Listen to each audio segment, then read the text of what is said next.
नमस्कार, मैं दीपक शर्मा, मेरे यूट्यूब मंच पर आपका स्वागत। दोस्तों, मोदी जी को आज रात जब भी नींद आएगी, राहुल गांधी सपने में ज़रूर आएंगे, क्योंकि आज संसद में राहुल गांधी ने मोदी को चारों खाने चित कर दिया। प्रधानमंत्री की छाती पर ऐसे ऐसे तीर, ऐसे ऐसे बाण चलाए जो इस संसद में किसी विपक्ष के नेता ने प्रधानमंत्री पर आज तक नहीं चलाए होंगे। अब सच ये है कि आज भाषण में मोदी जी का बोलते बोलते कई बार गला सूखा और कई बार वो पानी पीते नजर आए। सच ये भी है कि 11 साल में पहली बार अपने भाषण में मोदी काफी कमजोर दिखे। और जहां तक ट्रंप की बात है या चीन की बात है, तो मोदी जी ने अपने भाषण में एक बार भी ना ट्रंप का नाम लिया, ना चीन का नाम लिया।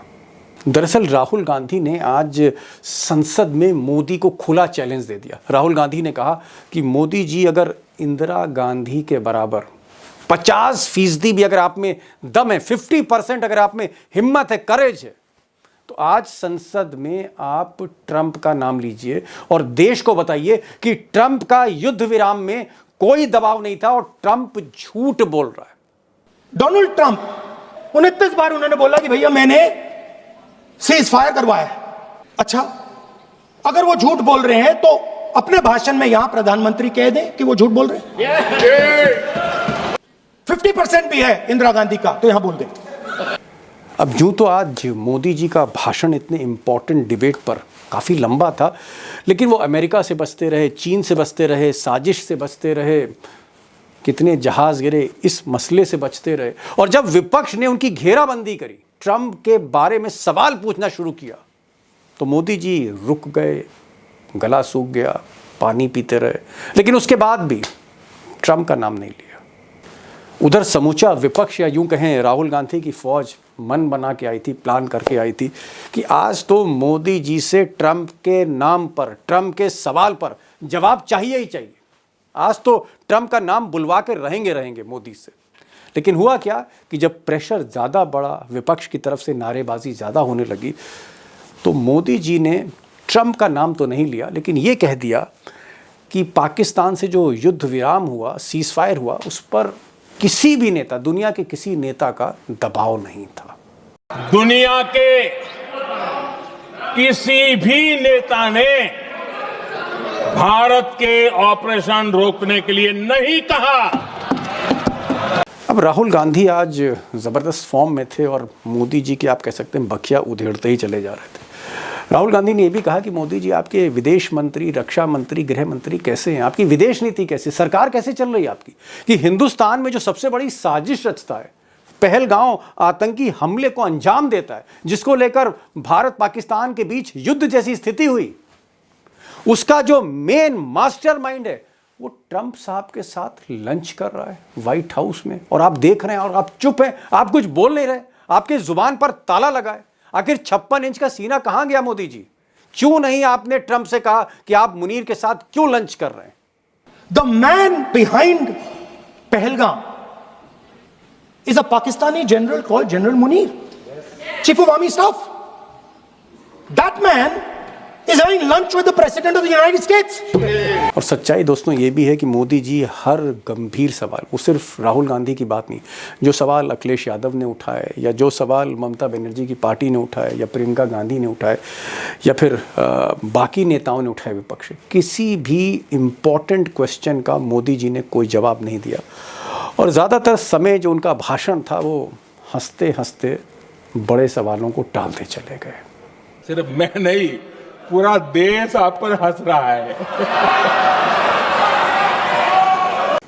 अब दोस्तों, जो बड़ा सवाल है, बिग क्वेश्चन, वो ये कि क्या मोदी इतने कमज़ोर हो गए, या नौबत यहाँ तक आ गई प्रधानमंत्री की कि वो राहुल गांधी का सामना नहीं कर पा रहे, नेता विपक्ष के सवालों के जवाब नहीं दे पा रहे हैं, विपक्ष के जितने भी क्वेश्चंस हैं उसको अनदेखा कर रहे हैं, क्योंकि उनके पास किसी भी सवाल का जवाब नहीं है। क्या इस स्थिति में मोदी जी पहुंच गए? इस स्थिति में यह सरकार है? और क्या वाकई हम ये कह सकते हैं कि मोदी का जो ग्राफ है, जहां 2014 में खड़े थे, 19 में खड़े थे, उससे वो काफी नीचे आ रहे हैं, और ये स्लाइड जो है, ये जिस तरह से ढलान की तरफ मोदी बढ़ रहे हैं, उसकी रफ्तार बढ़ती जा रही है दिन ब दिन। बड़ा सवाल है। और आज मैंने लोकसभा जहाँ ये बहस हुई, जहाँ ये संग्राम हुआ राहुल गांधी और मोदी का, उस लोकसभा को पिछले 35 वर्षों से कवर कर रहे उमाकांत लखेड़ा को बुलाया। लखेड़ा पिछले 11 वर्षों से मोदी की हर स्पीच को फॉलो कर रहे हैं, राहुल गांधी की हर स्पीच को फॉलो कर रहे हैं। और आखिर में मैंने उनसे पूछा कि आज का जो भाषण था, 10 में से आप कितने नंबर मोदी जी को देंगे? 10 में 10, 10 में 8, 10 में 6, 10 में 4, कितने नंबर देंगे? सुनिएगा आगे उनसे। लखेड़ा साहब, आप तो पूरे भाषण को देख रहे थे, आप राहुल गांधी को भी देख रहे थे, आप मोदी जी को भी देख रहे थे। राहुल गांधी ने जो कहा मोदी जी से कि भाई अगर आज मोदी जी के पास एक सुनहरा मौका है, अपने भाषण में सदन से वो पूरे देश को बता दें कि ट्रंप झूठ बोल रहे हैं, कोई दबाव नहीं है भारत के ऊपर, और युद्ध विराम जो हुआ ये भारत ने अपनी शर्तों पर किया, अपने फैसले पर किया।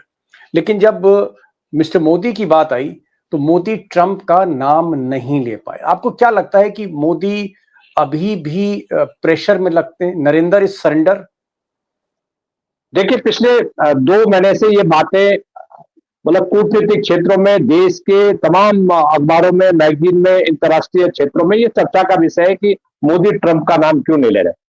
देखिए, मोदी जी ट्रंप के सामने सरेंडर हैं, उनकी कमजोर नसें ट्रंप के पास है। अडानी के खिलाफ अमेरिकी कोर्ट में केस चल रहा है, उसके सारे कागजात उनके पास है। तो ट्रंप ने मोदी को पूरी तरह कंट्रोल में किया हुआ है। अगर कंट्रोल में नहीं किया होता तो मोदी जी जरूर ये बोलते और एक रिप्लाई देते सदन के अंदर, संसद के अंदर, लेकिन उन्होंने कोई जवाब नहीं दिया। इसका मतलब यह है कि मोदी पूरी तरह अभी भी सरेंडर है, और ये जो मोदी और की जो चुप्पी है ट्रंप को लेकर के, उन पर विराम लग सकता था, वो हमेशा के लिए वो विराम लगा सकते थे। तो आज के भाषण के बाद भी लगातार ये बातें हवा में तैरती रहेंगी, चुनावी मुद्दा बनेगा, देश में राजनीतिक मुद्दा बनेगा, सवाल उठाए जाएंगे, सवाल पूछे जाएंगे, हालांकि सवालों का जवाब नहीं मिलेगा।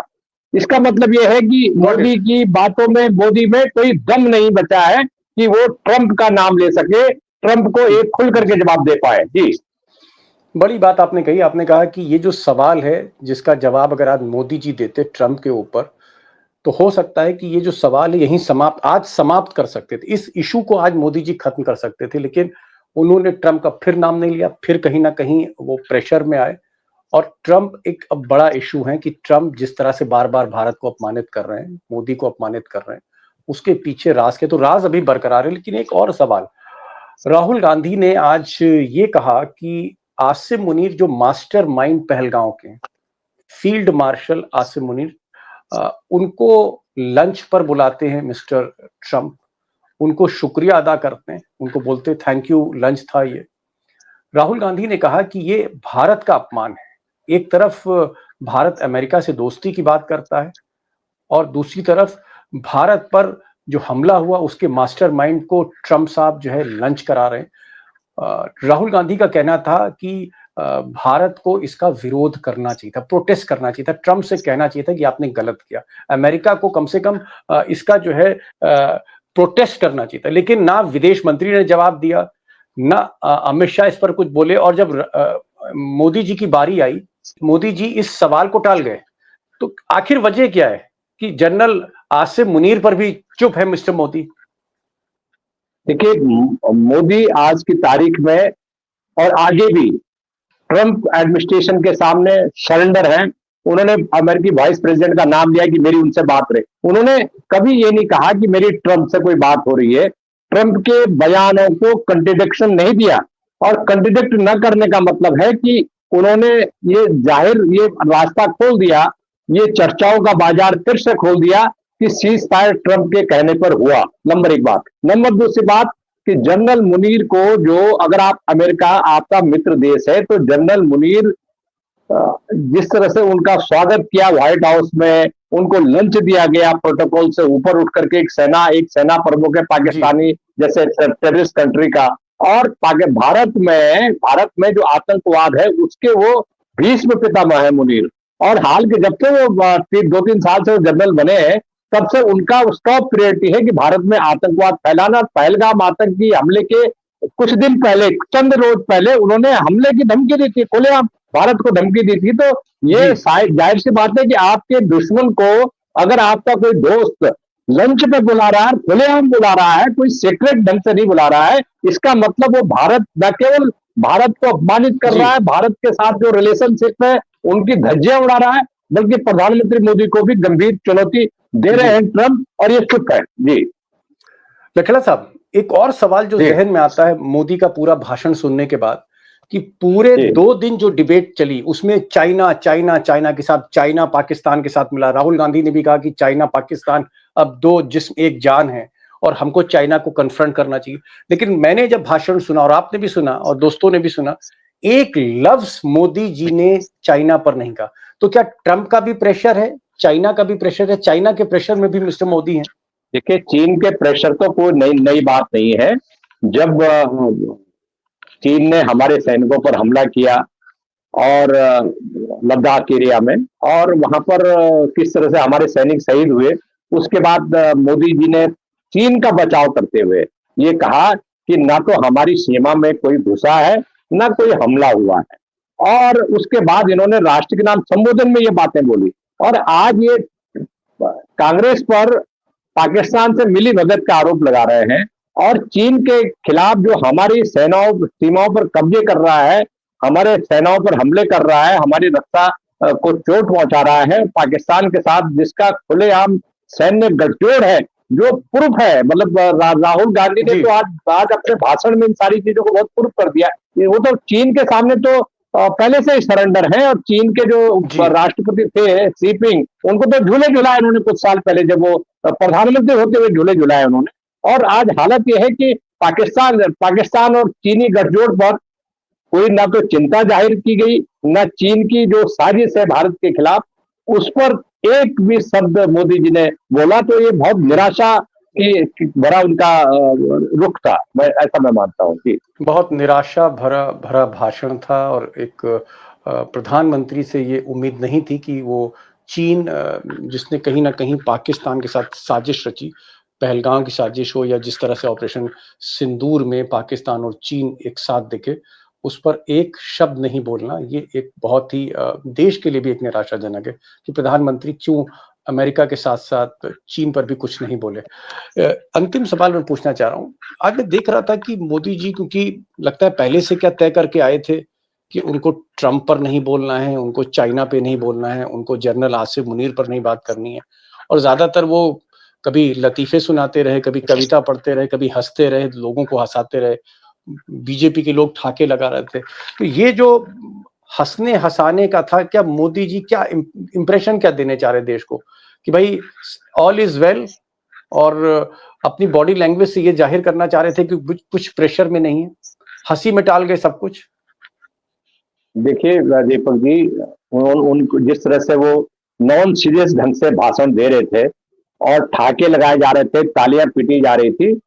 पहलगाम में जो 25 भारतीय लोग मारे गए, 26वां नेपाल का नागरिक था, वो जो लोग शहादत हुई है, और आतंकवादियों ने जिस तरह से भारत के 25 परिवारों का के चिराग बुझा दिए, उसके घावों पर उन्होंने नमक छिड़का है। उनके जो भाषण थे, उन्होंने एक भी शब्द पहलगाम के जो जिनकी मौतें हुई हैं, जो बेकसूर लोग सरकार की सुरक्षा चूक से मारे गए हैं, उनके बारे में श्रद्धांजलि का या करुणा का, दया का एक भी शब्द उनके मुंह से ना पहले निकला था, ना आज निकला है। प्रधानमंत्री की जो नॉन सीरियसनेस है वो पूरी तरह उजागर हुई है। वो पहलगाम नहीं गए, वो ऑल पार्टी मीटिंग में नहीं गए जब ऑपरेशन सिंदूर शुरू हुआ, और ऑपरेशन सिंदूर खत्म हुआ तब ने वो दो मीटिंग में, ऑल पार्टी मीटिंग में नहीं गए। उनकी जो गंभीरता है इसी से झलकती है कि उनको इस बात की कोई चिंता नहीं थी। जी लखेड़ा साहब, अंतिम सवाल आपसे, क्योंकि आप सबसे सीनियर मोस्ट लोकसभा को कवर करने वाले पत्रकार हैं, पिछले 32-35 वर्षों से आप कवर कर रहे हैं, कई प्रधानमंत्री आपने देखे, मोदी को आप फॉलो कर रहे हैं। कुछ अच्छी स्पीचेस भी मोदी ने दी हैं, अगर हम 2014 या 15 में उनके भाषण एक आध देखें, जिसमें आपने उनको कभी 10 में 7 नंबर दिए, कभी 6 नंबर दे दिए। आज का भाषण अगर मैं कहूं एक जज के तौर पे, एक लोकसभा के सबसे सीनियर रिपोर्टर के तौर पे, तो आज 10 में आप कितने नंबर देंगे आज जो मोदी जी का भाषण था? देखिए, मुझे नहीं लगता कि कोई नंबर उनको देने चाहिए, क्योंकि जो देश संसद और देश की संसद के बाहर पूरी देश दुनिया में जो लोग जानना चाहते थे कि मोदी जी कुछ सवालों के जवाब दे देंगे, कुछ शंकाओं के जवाब दे देंगे, भारत की संसद जो सबसे बड़ा मंच है नहीं, वहां कुछ लेकिन इस ढंग से बोलेंगे। ठीक, नहीं, मैं समझ जी। रहा हूँ। चलिए आप नंबर ना दीजिए, पास फेल कुछ तो बोलिए। आज के भाषण में मोदी जी पास या फेल, लकड़ा साहब? पूरी तरह विफल है, पूरी तरह नाकाम है, और ऐसा लग रहा था कि वो किसी चुनावी रैली को संबोधित कर रहे हैं। वो विपक्ष के खिलाफ घृणा का माहौल पैदा कर रहे हैं, वो जी, विपक्षी पार्टी को पाकिस्तानी परस्त बता रहे हैं। और उनके जो पहले जो वक्ता बोले, 2 वक्ता बोले, मिस्टर जायसवाल और मिस्टर संबित पात्रा, उनको लाने का, उनके भाषण से पहले लाने का एक ही मकसद था कि कांग्रेस पार्टी और कांग्रेस पार्टी के जो नेता है उनका चरित्र हनन करना, जी, उनके खिलाफ जुलूस बकना। तो इस तरह के जो भाषण है, मुझे लग रहा है कि मोदी जी के भाषण ने पूरी तरह मतलब मैं तो कहता हूं कि निराशा की जी, हद तक उनका भाषण है, और उसमें चलिए, कोई दम नहीं था। और ऐसा लगता कोई था दम कि नहीं। वो न केवल चीन से डर रहे हुए हैं, बल्कि वो ट्रंप से अभी भी डरे हुए हैं। और ये जो फ्लड गेट है आशंकाओं का और आरोप प्रत्यारोपों का, ये फ्लड गेट अभी आने वाले दौर में, दिनों में और तेज होगा। और ये वो उनके पास मौका था बहुत बड़ा जो उन्होंने गंवाया है, जी, ऐसा मैं मानता हूँ। चलिए, जी। चलिए, आज पहली बार मैं देख रहा हूँ कि लोकसभा के सबसे सीनियर रिपोर्टर उमाकांत लखेड़ा, मैंने कहा 10 में कितने नंबर? हालांकि पहले इन्होंने 6-7 नंबर तक दिए हैं, लेकिन आज बिल्कुल नंबर देने को तैयार नहीं है। लखेड़ा साहब का ये भी कहना है कि इस भाषण में कोई दम नहीं था। मैंने जब पास फेल की बात करी, उस पर भी इन्होंने कहा कि एक तरह से फेल ही माना जाएगा, जिस तरह का उन्होंने जवाब दिया। कुल मिलाकर आज का भाषण वाकई बहुत सी उम्मीदें थी, विपक्ष को उम्मीदें थी, देश को उम्मीदें थी कि कहीं ना कहीं ट्रंप का जो पूरी एक विवाद है उस पर प्रधानमंत्री के पास एक मौका था, उस पर सफाई देने का या उसको उसका खंडन करने का। ट्रंप पर एक शब्द नहीं बोला, चाइना पे एक शब्द नहीं बोला, और पूरा भाषण कहीं ना कहीं मोदी जी हंस के टालते रहे या फिर कांग्रेस पर फोकस करते रहे। बहुत बहुत शुक्रिया लखड़ा साहब, आप आए। Thank you so much thank for you. Joining this programme on such a short notice. Thank you so much.